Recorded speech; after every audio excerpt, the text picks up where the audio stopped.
Atal Bihari Vajpayee medical college के nursing staff, paramedical staff और teacher association के डॉक्टर ने काम रोककर अपनी सैलरी की मांग को लेकर मेडिकल कॉलेज के सामने एकत्रित हुए, जहां कॉलेज के डीन को ज्ञापन देने के बाद सभी डॉक्टर कलेक्ट्रेट पहुंचे और यहां उन्होंने मुख्यमंत्री के नाम ज्ञापन कलेक्टर उमाशंकर भार्गव को सौंपा। देखिए ये खास रिपोर्ट। नर्सिंग स्टाफ के सदस्य लक्ष्मी कुशवाहा और लैब टेक्नीशियन रविंद्र शुक्ला ने बताया कि उनका वेतन 3 महीने से जारी नहीं किया गया है। उन्होंने अपनी परेशानी बताते हुए कहा कि अधिकांश लोग अन्य जगहों से यहां आकर किराए के मकान में रह रहे हैं। 3 महीने तक मकान और अन्य सामान की उधारी संभव नहीं है। कोविड महामारी ने भी उन्हें परेशान किया है। अभी मुझे पता लगा यहाँ पर हमारे मेडिकल कॉलेज के जो हेल्थ वर्कर है उनकी सैलरी का विषय था। मैंने अभी CME को, हमारे जो कमिश्नर मेडिकल एजुकेशन है, उसको फ़ोन पर ये निर्देश दिए हैं कि 2-3 दिन के अंदर इनका ये प्रकरण सॉल्व किया जाए। हमारा प्रस्ताव चला गया है। मुझे बताया गया है कि बजट के कुछ आवंटन को लेकर थोड़ी सी दिक्कत है। मैं स्वयं उसको देखकर निदान कराऊंगा। मैं मेडिकल कॉलेज में स्टाफ नर्स की पद पर पोस्टेड हूँ विदिशा में। मैं 3 माह से मुझे वेतन नहीं मिला है।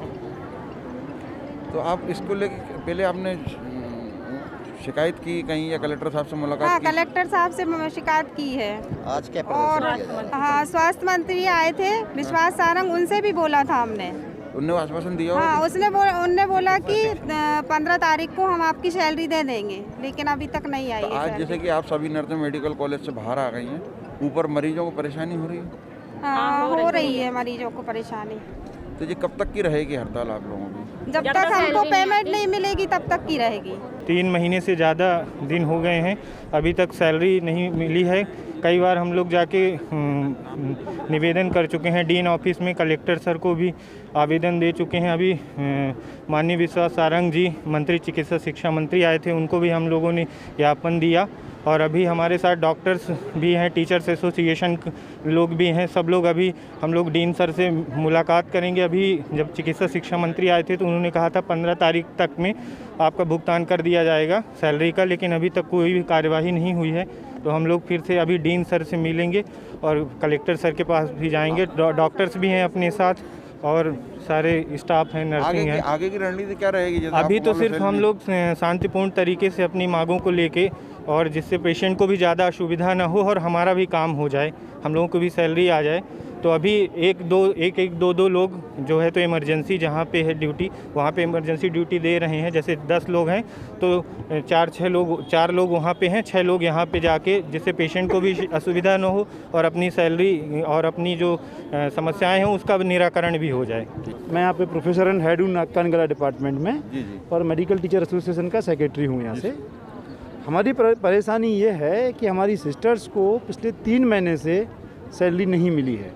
सिस्टर्स लोग नहीं आई हैं विदिशा में, किराए के मकान में रहते हैं। 3-4 बार तो हम बोल चुके हैं कि उनके ऑनर से बात कर चुके कि किराया मिल जाएगा, और बार बार ना तो किराएदार मानने तैयार हैं, ना जनरल जो दूध और जनरल जो चीज़ें आती हैं। 3 महीने तक उधारी कोई नहीं दे सकता।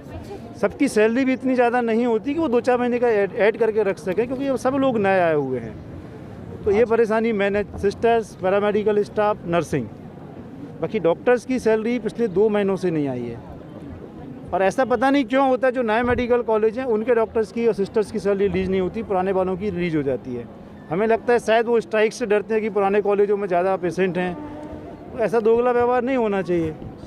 सैलरी एक ही डिपार्टमेंट है, एक साथ आनी चाहिए सबकी। नए कॉलेजों की नहीं आती है, पुराने कॉलेजों की आ जाती है। इसलिए हम आज क्या प्रदर्शन किया है? आज हमने ज्ञापन लेके डीन सर से मिलेंगे, उसके बाद कलेक्ट्रेट में जाके कलेक्टर को ज्ञापन देंगे मुख्यमंत्री के नाम। सर, ऐसी रणनीति क्या होगी अगर अभी आज हम सिर्फ काम रोको प्रस्ताव नहीं है, आज हमारा सिर्फ पेन डाउन जस्ट ज्ञापन दे रहे हैं। यदि आगे 2-4 दिन तक सैलरी रिलीज नहीं होती है तो फिर हम काम रोको प्रस्ताव और हड़ताल पे जाने के लिए। कितने डॉक्टरों, कितनी नर्सें हैं? हमारे पास 350 नर्सेज हैं, पैरामेडिकल स्टाफ करीब 150 हैं जिनको सैलरी नहीं मिली है। कितने डॉक्टर नर्स अभी हड़ताल पर हैं? हड़ताल पे कोई नहीं है, हम सिर्फ आपको इन्फॉर्म करने के लिए आए हैं। हड़ताल पे अब आगे की रूपरेखा में हम जाएंगे। छोड़ के सभी लोग खड़े हुए हैं यहाँ पे। आज करीब पूरे लोग हैं। इमरजेंसी सर्विसेज और OPD सर्विसेज वही हम चला रहे हैं। वार्ड में भी जो इमरजेंसी में, ICU में कोविड के पेशेंट जो देख रहे हैं वो सब हैं। तो यहाँ पे उसमें से हम 100 लोगों को छोड़ दिया, तो बाकी सब लोग हम आ गए हैं इमरजेंसी के काम के अलावा। देखिए, अक्टूबर से हमारे यहाँ डॉक्टरों को जो है हमने अक्टूबर से सैलरी नहीं दे पाए, ठीक है, और नर्सिंग स्टाफ को नवंबर और दिसंबर की सैलरी नहीं मिल पा रही। तो जैसे ही सैलरी का बजट ग्लोबल बजट रहता है जो शो होता रहता है जिसमें से अपन सैलरी लगाते हैं, परंतु अक्टूबर से जो है ग्लोबल बजट एकदम से कम हो गया। हाँ, तो जितने बिल लग सकते थे उतने बिल लगाए, बाकी सब रुके हुए। इस संबंध में हम लोग निरंतर शासन को पत्र लिख रहे हैं कि हमें ये बजट आवंटित किया जाए, परंतु शासन की तरफ से अभी तक बजट नहीं दिया गया था। इस महीने में 17 करोड़ जो है वो इतवार के दिन, रविवार के दिन जो है वो शो हुआ, तो उसमें जिन्होंने पहले देख लिया उन्होंने बजट लगा दिया, तो वो बजट जो है वो ख़त्म हो गया।